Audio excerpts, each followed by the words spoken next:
But does it print on fabric? I get this question all the time, and today I'm going to see if it actually prints on canvas.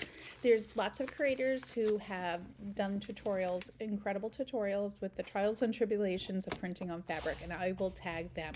But this demo is going to be all about printing on canvas. I have never done this before, so this will be a bit of an adventure. I decided to use a photo that I knew would print fairly well. I've used this photo that I took in Lisbon in my class to do demonstrations.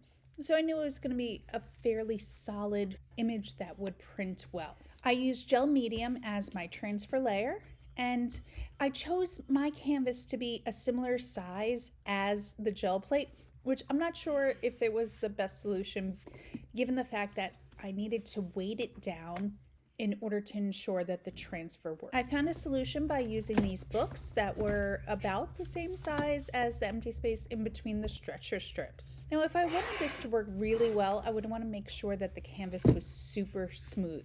In order to do that, I could apply an extra layer of gesso. I let it sit for a long time and it still did not dry. It took forever.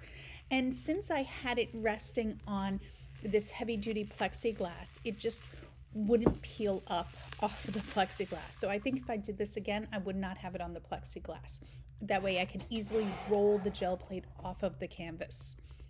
I had to reapply gel medium and let it sit, and I let it sit for another full day. I don't know if I'm actually going to use this for anything. I mean, in my opinion, the amount of time it takes to edit the photo, to transfer it, take the risk of some parts of it not coming out as well as others, I'm not sure if it makes sense. I could probably draw that in a lot less time and have a lot less hassle. I have to see if there's a purpose for doing something like this.